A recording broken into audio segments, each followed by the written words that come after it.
BLM Kerala Tamil Nadu Pondicherry. Keralam ആവേശകരമായ ഒരു നിയമസഭാ തെരഞ്ഞെടുപ്പിനെ നേരിടുമ്പോൾ രാഷ്ട്രീയ കേരളം ഉറ്റുനോക്കുന്നത് പ്രവചനാതീതമായ പോരാട്ടത്തിലേക്കാണ്. ഭൂരിഭാഗം സർവേകളും LDFും UDFും തമ്മിലുള്ള കടുത്ത പോരാട്ടം പ്രവചിക്കുമ്പോൾ തികച്ചും വ്യത്യസ്തമായ ഒരു രാഷ്ട്രീയ വിശകലനവുമായി രംഗത്തെത്തിയിരിക്കുകയാണ് നടൻ ജഗദീഷ്. വോട്ട് രേഖപ്പെടുത്തിയ ശേഷം മാധ്യമങ്ങളോട് സംസാരിക്കവെയാണ് അദ്ദേഹം തെരഞ്ഞെടുപ്പ് ഫലത്തെ സ്വാധീനിക്കാൻ പോകുന്ന ഘടകങ്ങളെക്കുറിച്ച് തന്റെ കാഴ്ചപ്പാടുകൾ പങ്കുവച്ചത്. അധികാരത്തിൽ വരാൻ വേണ്ടി രണ്ട് മുന്നണികൾ, ശക്തി തെളിയിക്കാൻ വേണ്ടി ഒരു മുന്നണി. ഇതാണ് എന്റെ കാഴ്ചപ്പാട്. അത് ചിലപ്പോൾ ശക്തി തെളിയിക്കാൻ വേണ്ടിയല്ല, അധികാരത്തിൽ വരാൻ വേണ്ടിയാണെന്ന് മൂന്നാമത്തെ മുന്നണിയും അവകാശപ്പെടുമായിരിക്കാം. പക്ഷെ ഞാൻ കാണുന്നത് മൂന്നാമത്തെ മുന്നണി എന്ന് പറയുന്നത് ശക്തി തെളിയിക്കാനാണെന്ന് തന്നെയാണ്. മൂന്നാമതായി വരുന്ന സ്ഥാനാർത്ഥിയുടെ വോട്ടാണ് ഇവിടെ വിജയിയെ തീരുമാനിക്കുക എന്നതാണ് എന്റെ കാഴ്ചപ്പാട്. മൂന്നാമത്തെ സ്ഥാനാർത്ഥി എന്ന് പറയുമ്പോൾ ഏതെങ്കിലും ഒരു മുന്നണിയായിട്ടല്ല ഞാൻ കണക്കാക്കുന്നത്. പല സ്ഥലത്തും പലതരത്തിലുള്ള ത്രികോണ മത്സരമാണ്. മൂന്നാമത്തെ സ്ഥാനാർത്ഥിക്ക് വേണ്ടി കൊടുക്കുന്ന വോട്ട് അത് ജയിക്കുകയില്ല എന്ന് അറിഞ്ഞിട്ടും കൊടുക്കുന്ന വോട്ടാണ്. മറ്റ് രണ്ട് സ്ഥാനാർത്ഥികളെയും ഇത് ബാധിക്കും എന്നാണ് കരുതുന്നത്. ഈ സാഹചര്യത്തിൽ ഒരു പ്രഡിക്ഷൻ എനിക്ക് പറ്റുന്നില്ല. ഭരണവിരുദ്ധ വികാരം ഉണ്ടോ ഇല്ലയോ എന്നുള്ളത് അത് ജനങ്ങളാണ് തീരുമാനിക്കേണ്ടത്. വ്യക്തിപരമായി വിലയിരുത്തുമ്പോൾ അതിൽ നേട്ടങ്ങളുണ്ട്, ഒരുപാട് കോട്ടങ്ങളുമുണ്ട്. ജനങ്ങളുടെ വികാരം എന്തെന്ന് ഏകദേശം എല്ലാവരുടെയും മനസ്സിലുണ്ട്. ജനങ്ങൾ എന്താണ് ആഗ്രഹിക്കുന്നതെന്ന് എന്റെ മനസ്സിലുമുണ്ട്. അത് ഞാൻ പറയുന്നില്ലെങ്കിലും ആ ആഗ്രഹം വളരെ വ്യക്തമാണ്. പക്ഷേ ആ ആഗ്രഹം സാക്ഷാത്കരിക്കണമെങ്കിൽ ഞാൻ പറഞ്ഞ പോയിന്റിലേക്ക് എത്തണം. ജഗദീഷിന്റെ വാക്കുകളെ ആഴത്തിൽ വിശകലനം ചെയ്താൽ ഇത്തവണത്തെ ഭരണവിധി ആര് നേടുമെന്നതിൽ അദ്ദേഹം ഒരു കൃത്യമായ പേര് പറയുന്നില്ലെങ്കിലും പ്രവചനാതീതമായ ചില രാഷ്ട്രീയ സാഹചര്യങ്ങളെ അദ്ദേഹം മുൻകൂട്ടി കാണുന്നുണ്ട്. പ്രധാനമായും രണ്ട് മുന്നണികൾ അധികാരത്തിന് വേണ്ടി പോരാടുമ്പോൾ മൂന്നാം സ്ഥാനത്ത് നിൽക്കുന്ന സ്ഥാനാർത്ഥി പിടിക്കുന്ന വോട്ടുകളായിരിക്കും യഥാർത്ഥ വിജയിയെ നിശ്ചയിക്കുക എന്നാണ് അദ്ദേഹം വ്യക്തമാക്കുന്നത്. അതായത് മൂന്നാം മുന്നണി അല്ലെങ്കിൽ മൂന്നാമതൊരു സ്ഥാനാർത്ഥി ശക്തി തെളിയിക്കാൻ വേണ്ടി നേടുന്ന വോട്ടുകൾ മറ്റ് രണ്ട് പ്രധാനപ്പെട്ട മുന്നണികളുടെയും വോട്ട് ബാങ്കിനെ ബാധിക്കുമെന്നും അത് ഫലത്തെ അട്ടിമറിക്കാൻ സാധ്യതയുണ്ടെന്നും അദ്ദേഹം നിരീക്ഷിക്കുന്നു. ചുരുക്കത്തിൽ ജനമനസ്സുകളിൽ ഒരു മാറ്റത്തിനുള്ള ആഗ്രഹമുണ്ടെന്ന് അദ്ദേഹം സൂചിപ്പിക്കുന്നുണ്ടെങ്കിലും ത്രികോണ മത്സരങ്ങൾ നിലനിൽക്കുന്ന സാഹചര്യത്തിൽ ഒരു മുന്നണിക്കും വ്യക്തമായ ആധിപത്യം ഉറപ്പിച്ചു പറയാൻ കഴിയില്ല എന്നും ഫലം ഏറെ സങ്കീർണമായിരിക്കുമെന്നുമാണ് ജഗദീഷ് വ്യക്തമാക്കുന്നത്. ഭരണവിരുദ്ധ വികാരം എന്നുള്ളത് അത് ഏത് കാലത്തും സർക്കാർ നേരിടുന്ന പ്രശ്നമാണ്. അത് കഴിഞ്ഞ പിണറായി സർക്കാർ നേരിട്ട വിഷയമാണ്. പക്ഷേ ആ സമയത്ത് കോവിഡ്, പ്രളയം എന്നിവയൊക്കെ നേരിട്ട രീതിയിൽ സർക്കാരിന് മേൽ ജനങ്ങൾക്ക് വിശ്വാസം വന്നുവെന്നും ജഗദീഷ് പറഞ്ഞു. രാഷ്ട്രീയത്തിനപ്പുറം സർക്കാർ ജനങ്ങളെ സംരക്ഷിക്കണമെന്ന ചിന്തയാണ് തുടർഭരണം കിട്ടിയത്. ഇപ്രാവശ്യം അങ്ങനെ മാനേജ് ചെയ്ത സിറ്റുവേഷൻസ് ഒന്നും അധികം ഇല്ല. പല മേഖലയിലും ആൾക്കാർക്ക് എതിരഭിപ്രായമുണ്ട്. ആ എതിരഭിപ്രായം വോട്ടായിട്ട് മാറുമ്പോൾ അവർ ഏത് മുന്നണിക്ക് വേണ്ടിയാണ് വോട്ട് ചെയ്യുന്നത് എന്നുള്ളത് വളരെ ഡിസൈസീവ് ഫാക്ടറാണ്. അപ്പോൾ ശക്തി തെളിയിക്കാൻ വേണ്ടിയുള്ള വോട്ട് എന്ന് പറയുന്നത് അത് യഥാർത്ഥ തീരുമാനത്തിൽ നിന്നും ചിലപ്പോൾ മാറിപ്പോയേക്കാം. ഗണേഷ് കുമാർ മത്സരിക്കാൻ പാടില്ലെന്നൊരു അഭിപ്രായമുണ്ട്. എനിക്ക് കോളേജ് രാഷ്ട്രീയത്തിലുള്ള എക്സ്പീരിയൻസ് മാത്രമേ ഉള്ളൂ. രാഷ്ട്രീയം എന്ന് പറയുന്നത് ഒട്ടും മോശമായിട്ടുള്ള കാര്യമല്ല.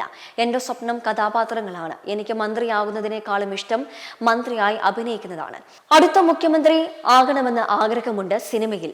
അടുത്ത എൻ്റെ ടാർഗറ്റ് എന്ന് പറഞ്ഞാൽ ഞാൻ മുഖ്യമന്ത്രിയായി എനിക്ക് സ്ക്രീനിൽ കാണണം, അല്ല റിയൽ ലൈഫിൽ മുഖ്യമന്ത്രിയോ ഒരു ഗവർണർ ആകുന്നതിനേക്കാളും എനിക്ക് താല്പര്യം രാജമൗലിയുടെ സിനിമയിൽ ഒരു റോൾ ആണെന്നും താരം പറഞ്ഞു. എന്റേതായിട്ടുള്ളൊരു കാൽക്കുലേഷൻ ഞാൻ പറയാണ്. അതായത് ഇവിടെ അധികാരത്തിൽ വരാൻ വേണ്ടി രണ്ട് മുന്നണികൾ, ശക്തി തെളിയിക്കാൻ വേണ്ടി ഒരു മുന്നണി. ഇതാണ് എന്റെ കാഴ്ചപ്പാട്. അത് ചിലപ്പോ ശക്തി തെളിയിക്കാൻ വേണ്ടിയല്ല, അധികാരത്തിൽ വരാൻ വേണ്ടിയാണ് എന്ന് മൂന്നാമത്തെ മുന്നണിയും ചിലപ്പോൾ അവകാശപ്പെടുമായിരിക്കാം. പക്ഷെ ഞാൻ കാണുന്നത് മൂന്നാമത്തെ മുന്നണി എന്ന് പറയുന്നത് ശക്തി തെളിയിക്കാനുള്ള താല്പര്യം. ഇവിടെ വരുന്ന ഒരു പ്രശ്നമെന്ന് പറയുന്നത് എ എന്ന മുന്നണി 40 വോട്ട് കിട്ടുന്നു എന്ന് വിചാരിക്കുക. ബിയും സിയും കൂടെ ചേർന്ന് 60. അതില് സിക്ക് കിട്ടുന്നത് 21 ആണെങ്കിൽ ബിക്ക് 39 ആവും. 39 1 40 20 60. കൂടുതൽ എക്കെതിരായിരിക്കും. പക്ഷേ ബിയും സിയും കൂടെ ചേരുമ്പോൾ 60 ഇൻഡിവിജ്വലായിട്ട് നിൽക്കുമ്പോൾ 39 ആവുന്നുള്ളൂ. അപ്പൊ എ ജയിക്കും. അപ്പൊ മൂന്നാമത് ആയി വരുന്ന സ്ഥാനാർത്ഥിയുടെ വോട്ടാണ് ഇവിടെ വിജയിയെ തീരുമാനിക്കുന്നത് എന്ന ഒരു റീഡിങ്ങിലാണ് ഞാനുള്ളത്. എന്റെ നിഗമനം എങ്ങനെ വരുന്നുള്ള മെയ് 4-ാം തീയതി നമുക്ക് നോക്കാം. പറഞ്ഞു മനസ്സിലായില്ലേ? അതായത് ഈ രണ്ടാമത്തെ സ്ഥാനാർത്ഥി എന്ന് പറയുന്ന ആള് ചിലപ്പോ അയാള് ഈ 40 മുകളിൽ കിട്ടിയാൽ മാത്രമേ ബിക്ക് ജയിക്കാൻ കഴിയൂ. അപ്പൊ തീരുമാനിക്കുന്നത് മൂന്നാമത്തെ സ്ഥാനാർത്ഥിയുടെ വോട്ടുകളാണ്. ഈ മൂന്നാമത്തെ സ്ഥാനാർത്ഥി എന്ന് പറയുമ്പോൾ ഏതെങ്കിലും ഒരു മുന്നണിയായിട്ടല്ല ഞാൻ കണക്കാക്കുന്നത്. പല സ്ഥലത്തും പലതരത്തിലുള്ള ത്രികോണ മത്സരമാണ്. മൂന്നാമത്തെ സ്ഥാനാർത്ഥിക്ക് വേണ്ടി കൊടുക്കുന്ന വോട്ട്, അത് ജയിക്കില്ല എന്നറിഞ്ഞിട്ടും കൊടുക്കുന്ന വോട്ട്, അത് എയോ ബിയോ ബാധിക്കും എന്നാണ് എൻ്റെ ഒരു റീഡിംഗ്. അതുകൊണ്ട് എനിക്ക് പ്രഡിക്ഷൻ പറ്റുന്നില്ല. എന്ത് സർവേ ആണെങ്കിലും third candidate, the losing candidate, പരാജയപ്പെട്ട കാൻഡിഡേറ്റ്, എന്നെ പോലുള്ള കാൻഡിഡേറ്റ് അല്ല, ഭരണവിരുദ്ധ വികാരം ഉണ്ടെന്ന് വെച്ചോളൂ. അപ്പൊ എ ഭരിക്കുന്ന പാർട്ടിയാണ്, ബിയും സിയും ഭരണവിരുദ്ധത്തിന് വിരുദ്ധരായി നിലകൊള്ളുകയാണ്. അപ്പൊ അതിലും രണ്ടുപേരും കൂടെ ചേർന്നല്ലല്ലോ തീരുമാനിക്കേണ്ടത്. അല്ല, ഔട്ട്കം എന്ന് പറയുന്നത് ജനങ്ങളുടെ വികാരം എന്തെന്ന് ഏകദേശം എല്ലാവരുടെയും മനസ്സിലുണ്ട്. ജനങ്ങൾ എന്താണ് ആഗ്രഹിക്കുന്നത് എന്റെ മനസ്സിലും ജനങ്ങളുടെ മനസ്സിലുണ്ട്. അത് ഞാൻ പറയുന്നില്ലെങ്കിലും ആ ആഗ്രഹം വളരെ വ്യക്തമാണ്. പക്ഷെ ആ ആഗ്രഹം സാക്ഷാത്കരിക്കണമെങ്കിൽ ഞാൻ പറഞ്ഞ പോയിന്റിലേക്ക് എത്തണം. അതാണ് എന്റെ പോയിന്റ്. ഇപ്പൊ ആന്റി ഇൻകംബൻസി എന്നുള്ളത്, അത് ഈ ഭരണവിരുദ്ധ വികാരം എന്നുള്ളത്, അത് ഏത് കാലത്തും സർക്കാർ നേരിടുന്ന പ്രശ്നമാണ്. അത് കഴിഞ്ഞ സർക്കാർ, പിണറായി സർക്കാർ നേരിട്ട വിഷയമാണ്. പക്ഷെ ആ സമയത്ത് കോവിഡ് തുടങ്ങിയ വെള്ളപ്പൊക്കം തുടങ്ങിയവ നേരിട്ട രീതിയിലും അതിൽ ജനങ്ങളുടെ ആ സമയത്ത് ഒരു കോൺഫിഡൻസ് ആ ഗവൺമെന്റിൽ വന്നു. അതുകൊണ്ട് രാഷ്ട്രീയത്തിനപ്പുറം a government which can safeguard their interest എന്നുള്ള ഒരു ഫീലിംഗ് കോമൺ മാന് തോന്നി. അതാണ് രണ്ടാമത് തുടർ ഭരണം കിട്ടിയത്. ഇപ്രാവശ്യം അങ്ങനെ മാനേജ് ചെയ്ത സിറ്റുവേഷൻസ് ഒന്നും അധികമില്ല. ഈ കഴിഞ്ഞ പിണറായി വിജയൻ ഏതെങ്കിലും ഒരു കലാമിറ്റിയോ അങ്ങനെ ഒന്നും നേരിടേണ്ടി വന്നിട്ടില്ല. പിന്നെ ബാക്കിയുള്ള കാര്യങ്ങൾ പല മേഖലയിലും ആൾക്കാർക്ക് എതിരഭിപ്രായമുണ്ട്. ആ എതിരഭിപ്രായം വോട്ടായിട്ട് മാറുമ്പോൾ അവർ ഏത് മുന്നണിക്ക് വേണ്ടിയാണ് വോട്ട് ചെയ്യുന്നത് എന്നുള്ളത് വളരെ ഡിസൈസീവ് ഫാക്ടറാണ്.